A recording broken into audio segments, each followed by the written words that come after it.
I'm super excited to have this conversation. I promise we're going to keep it to a half hour. We got a lot to cover in a half hour, so I'm going to jump right in. We've got a couple introductions to do, and then we got a lot to talk about when it comes to artificial intelligence. ChatGPT has been obviously all the rage these days. Every PR agency I talk to is scrambling to find the best ways to integrate this and how they can upgrade their processes and so forth. So we'll jump in and I'm sure we're going to have some questions. We'll field as many as we can, but at the end, we'll all give out contact information, socials, other ways to connect. Why don't we get to introductions? Sarah, I mean, you need no introduction. You have been one of the biggest voices in the PR community and an advocate for doing PR the right way for a very long time. You've got an incredibly impressive portfolio, specifically working in the tech space. And I know you've got a lot to say about this topic, so I'm excited to explore that with you. Thanks so much for that, Brian. Hello, everyone. I'm Sarah Evans, founder and CEO of Sevans PR. Truthfully, I'm just excited to be here with Brian and Tonya and learn along with you while I've been using ChatGPT and some of its subsidiaries and competitors. I'm also here to learn along with you. I am extremely passionate about the PR industry and being representative of the best of what we do, helping from an industry perspective, giving tools, tips, resources to help the next generation get things and access to things that I never had and had to learn through a million mistakes. Thanks so much for having me today. Tonya, I am not going to read your resume because it's exhausting. You are, one of the most respected professionals in our field. You are multi-talented with, the work that you do in city government and leadership and of course, being, a prominent voice in the PR community. I love that we're all of our niches are a little bit different in how we approach PR and the types of clients that we work with and so forth. So I have no idea. You and I have never talked about AI, or Chat GPT or anything. So I'm just excited, as I'm sure, the audience is to hear your thoughts and how you're applying some of this technology. Awesome. Thank you again, Brian, for having me here. Super thrilled to be here with you and Sarah. Yes, she is the epitome of all things good in the PR industry. I am Tonya McKenzie, the founder of Sand and Shores. I'm also the founder of PR Lunch Hour, if you are on Twitter, where we have a community of public relations, communications, creative storytelling professionals get together and really chat about some of the most integral parts of the work that we all do. I'm also a LA County Commissioner. I write a lot. And I think that this Chat GPT, along with other AI tools, are incredibly important in what we do and how we do it. Knowing that it's out there is important to know, particularly for us that want to make sure that there is a high level of thought leadership in what we do. So this becomes very important because our reputations are at stake with everything that we put out. And it's also something that we have to teach our clients. We're also educators. We have to do that on a regular basis. So, I'm happy to be here and have this conversation with you all. I think it's important no matter what industry you're in. I hope you get something from this conversation. And let's dive right in and talk about the PR industry adaptation. We can certainly in the agency sector, we're seeing everybody scramble, like I mentioned, to find utilization for this. And some agencies that I talk to a lot of agency owners. A lot of them have been ready for this moment for the technology to get to where it is now and are using it the right way. Others are scrambling. Listen, running especially a small agency, you're wearing a lot of hats. And there are others who just woke up, in the past few months and said, wow, I know I need this, but I have no idea where to begin. Um, Tonya, Sarah, talk to me about the conversations you've been having and how you're seeing this be adapted, in those conversations. I'll just jump in and say, very honest. Well, first of all, let me say hi to Jennifer, Michelle, and Justine, friends who are listening, and peers and coworkers. Thank you for being here.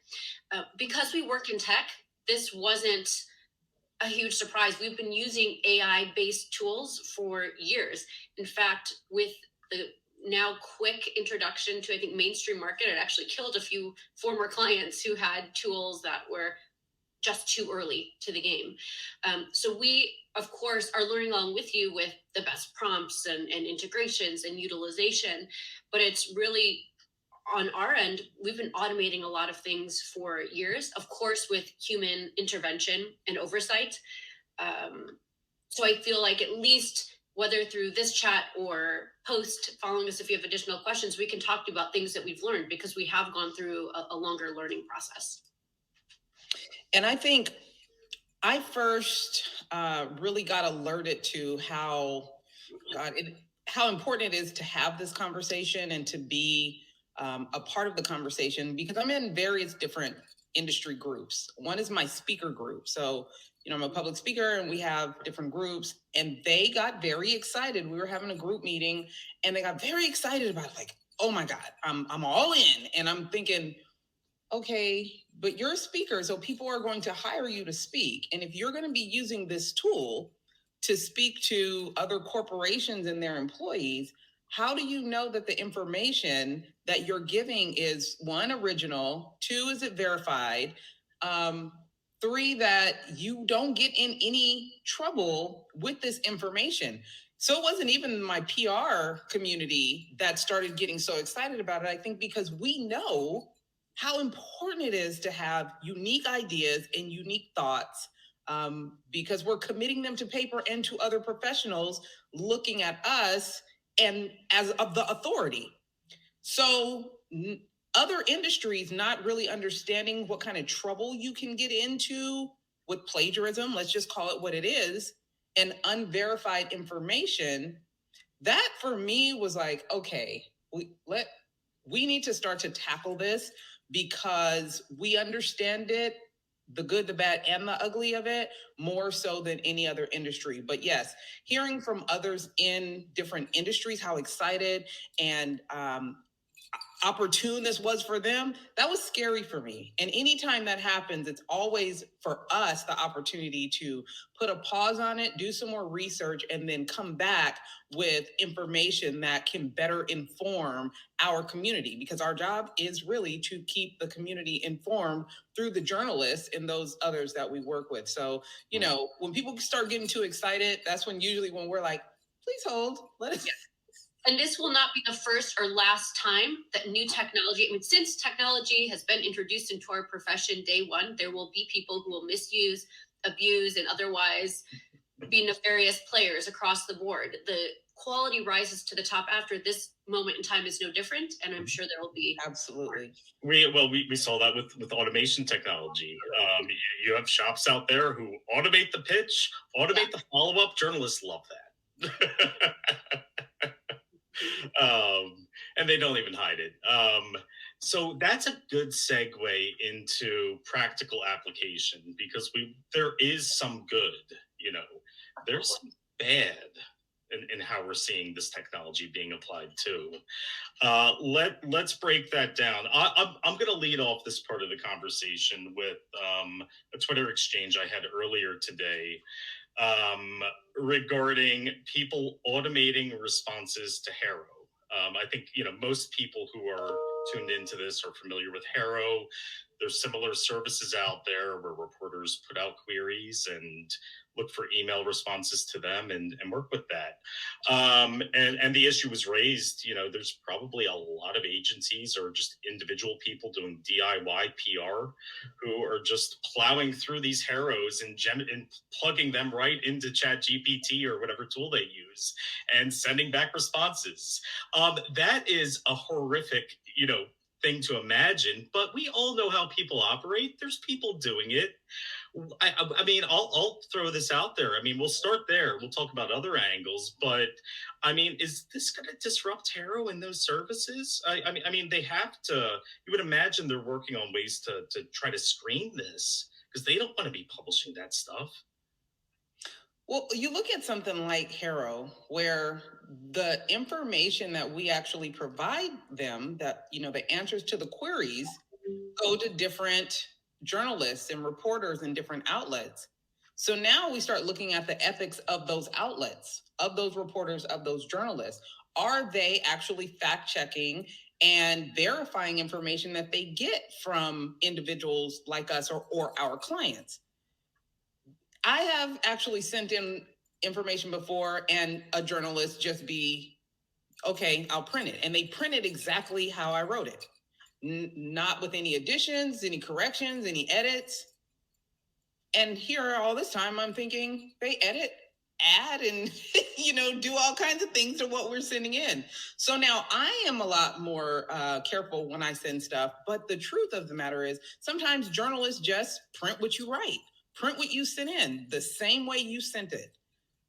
That's just the world that we're in right now. I think more so this came about around COVID time, where journalists were also getting laid off. So then there's less journalists with more work to do. So they're being less diligent about fact checking and doing these types of things. So yeah, there is an opportunity to cause all kinds of problems with people just, sending in something that ChatGPT sent to them without it being checked or verified.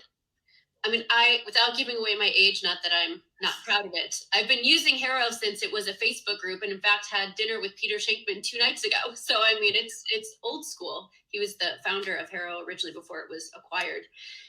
Going back to what we said at the beginning, people have been automating these responses far before ChatGPT has happened. There have been AI tools that help you pull keywords, generate responses. At the end of the day, it is at the due diligence of PR professionals moving forward to submit really good stuff, because eventually we are going to have this rise of people just bot replying, AI replying, and over time those just they'll phase out because somebody will do something really bad, really wrong, and unfortunately it will punish the many for the mistakes of the few, or the intentional mistakes. Well, and I imagine, because so many journalists rely on that. They've got deadlines. They've got the constant churn of deadlines, articles they're producing. I imagine they're going to alter the types of queries they enter into those services, and really, emphasize anecdotes and things that cannot possibly be generated by a computer. I watched an episode of CNN where the Anderson Cooper, he did an opening, right, to introduce his expert. And the expert came on and said the information that he got, that Anderson spoke of, was wrong. He said, I'm not an expert in this. The chat had produced something that said he was an expert in a subject and, all these wonderful accolades. And the expert actually came on and said, actually, I'm not an expert in this. Okay. So that just lets you know there's a level of, they're trying to infer information that they're getting instead of verifying the information. So now they're assuming that a collection of information that they get, because they're scraping the internet for information about this person, I'm guessing, is now generating its own inference of what they want to be considered. And this guy was like, I'm not an expert in this. So even just watching it in real time, the opening did sound good. Don't get me wrong. It sounded amazing. But he was like, but it's all wrong. So it can sound as awesome as it wants to sound, but it's wrong. And even in a situation like that, if they weren't trying to show you something, that could have been a legal issue. It could have been a legal issue. And I also think that there's no level of humanity, that human touch, that trigger, that journalists, that PR professionals, that writers and creatives are really supposed to be digging into actually happens. I just don't see how a computer can actually do that. So for those that are getting their Haro responses, is that something that they're looking for? So maybe they start to get very. Say that again.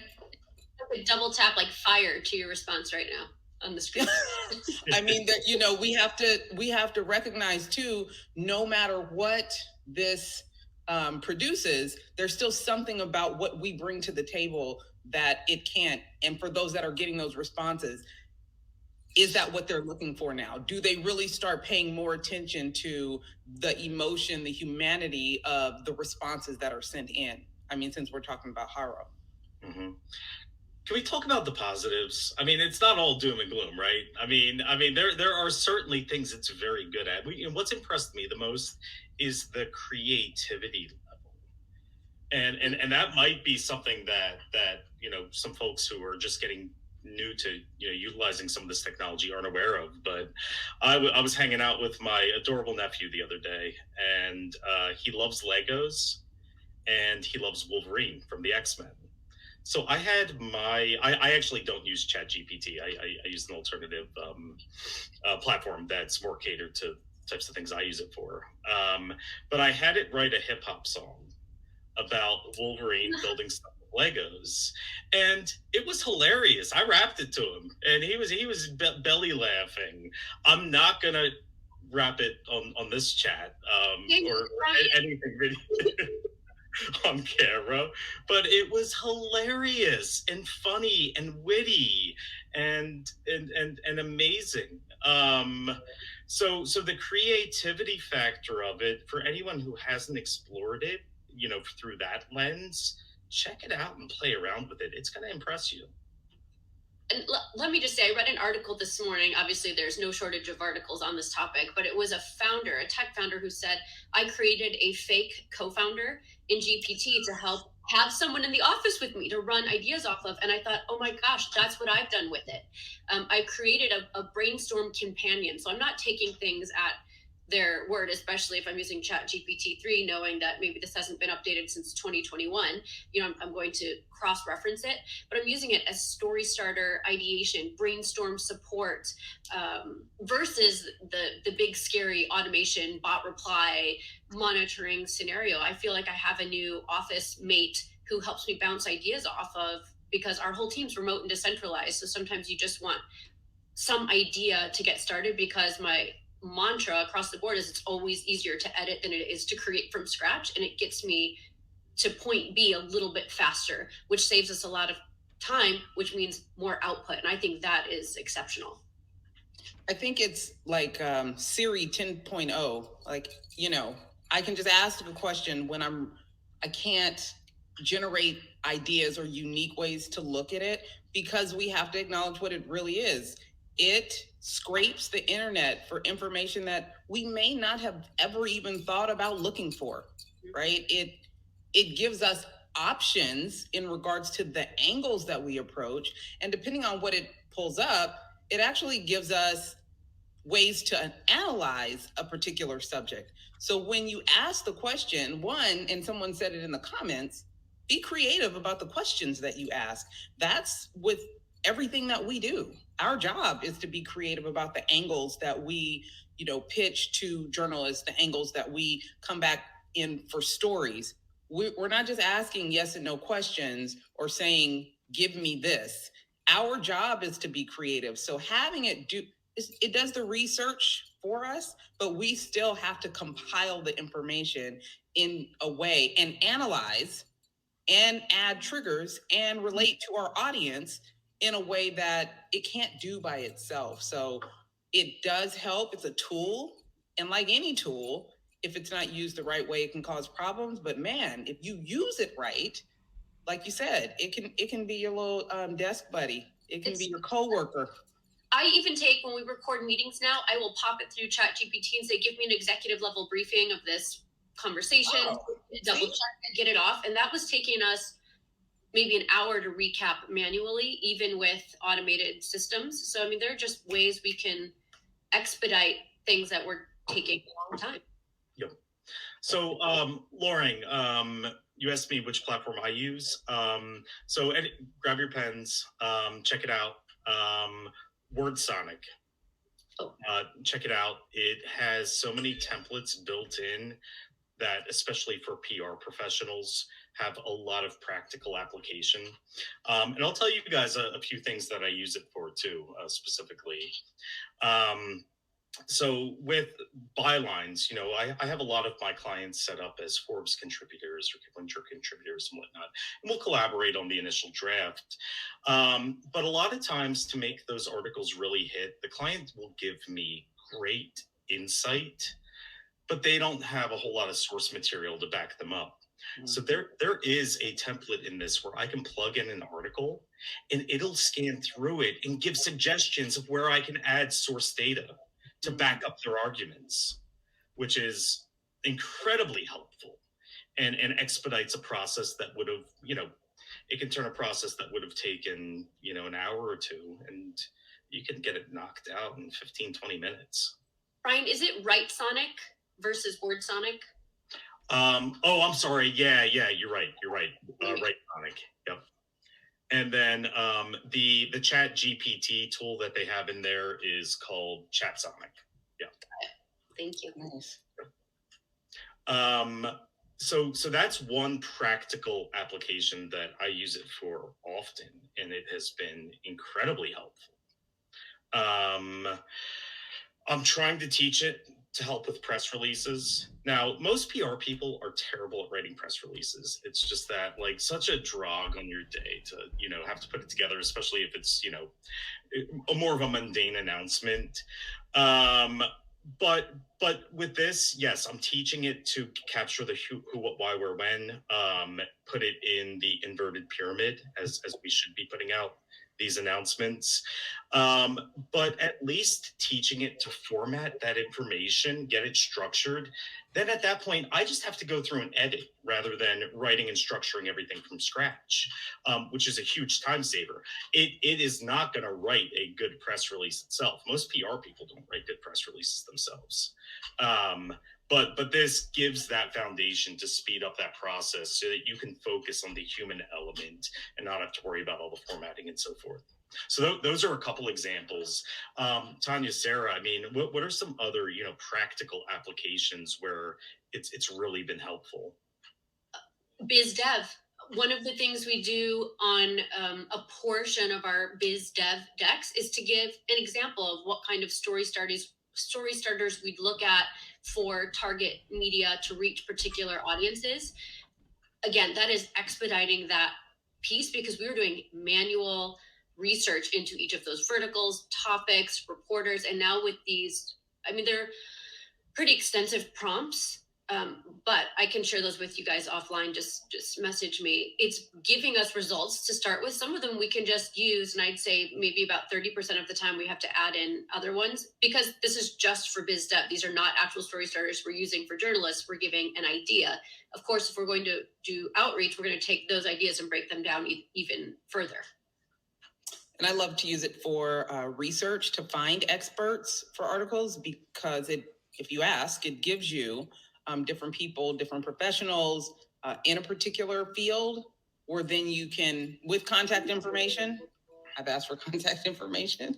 So, for us, PR professionals, contact information is a big deal, right? So being able to collect all of the pieces, all of the elements that we need to then produce something that we can consider thought leadership or something that, we can send to a journalist that is verified. We still have to do the work, but finding the facts, the information is definitely a good tool to be able to help us do that. Mm-hmm. And when it comes to media contact information, I think that's another practical application of it. When I first started playing around with it, I wanted to test it and see how it did with list building. And so I said, give me the top 50 personal finance reporters in the US and give me their name, their outlet that they write for, and their email address. And it spit it out in 10 seconds. And I'm sure a lot of people on here are subscribed to one of the many databases that are out there. But it's, and I've used those databases too. As this technology continues to improve, I think those databases are they've got competition now. It is not giving you the information at the level that some of these sophisticated databases do. But I mean, with GPT-4 now, and the swift advancement that we're seeing in this technology, it's going to push it, and it'll be. I'm eager to see how some of those big databases and all the other services that they provide for PR professionals. I'm eager to see how they, continue to show their value proposition and compete. And we're going to see a lot of ideation, testing, innovation from them just to offer tools. Like I know Propel last week did the first AI pitch tool integrated, but personally, I'd rather use one of my own resources for that. I am meeting with the Muckrack team next week just to talk about what they're working on and doing. So, I'm excited to see, because it is competition is going to spark new ideation for our industry, and that excites me. Yeah. There's another PR company that has developed an AI tool such as this, and it asks for certain information, and then it gave me a press release and a pitch, It was bland. To be honest, it was just very bland. So what it does, it allows for us to have a sketch, but we still have to go back and do the work. There was some facts in there that I could go double check. The facts were correct, but it was very bland. And if I were a journalist, I probably would have threw it away or deleted it, just because there was nothing original about it. There was nothing that said, hey, I need to contact this professional. It was emotionless, right? And our job is to really be able to trigger. So it did the job, but it was still very bland. There was no fallacies or anything wrong, but it didn't do it for me. So, the tools are out there. We are the masters of the message. I always think of it, we are the keepers of a brand's messages and narratives. Machine learning isn't going to take that place because there's so much strategy behind the scenes on that. If we're writing a press release for a tech startup's Series B, behind the scenes, we know that sets them up for their Series C, so that messaging really matters. ChatGPT and competitors aren't taking that into account yet, so we still have a job to write. And I think that is the point, is, people are paying us to do a particular job, get action items forward, push action items forward. We're not going to be able to do it by just sending something that this computer generated tool has put together for us. We still have to do the work. It's almost a level of fraud by saying, okay, this client is going to pay me, I'm going to plug this in and then send it what this computer generated response gave me. And it doesn't do any justice for the industry. And at the end of the day, either your client's going to find out or the rest of the industry starts to look bad. And we don't need a bad rap right now.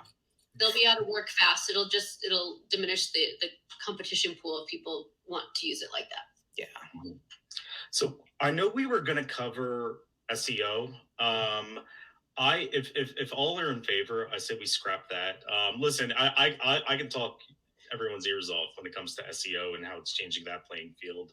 I love this conversation about how this technology and access to this technology is changing the role of the public relations professional, and how certain professionals need to act, because not all people who label themselves PR professionals are qualified or skilled enough to use this technology the right way. And I think it's going to start to alter hiring trends that we see definitely in the agency space, but also with internal comms teams. Do you guys have, I've made some tweets about it. I've been commenting on this for several months now. What are your thoughts as far as how it's changing, the role of, especially, lower level or entry, to junior level, PR professionals? Well, at some point on that scale, I know at a larger scale, there are brands working on tools to detect GPT-3, GPT-4 writing. At some point, I think those fail-safes will be built in. On the hiring side, I'm going to start building in things like, tell me 3 prompts you would use to support work on this task. I want to see strategic work in action and how that might impact the role. Those are my 2 quick points. And for me, I'm asking, so what if A, B, and C doesn't work? Then what? Because I do need the follow-up. I do need to see that you can, like she said, think strategically with the goal in mind. And those are types of things that will help us kind of set the bar, right, for those that are doing it the right way. And that's what we're always looking for. Yep. Like, this was an awesome chat. I'm sure there are a lot of questions that didn't get answered.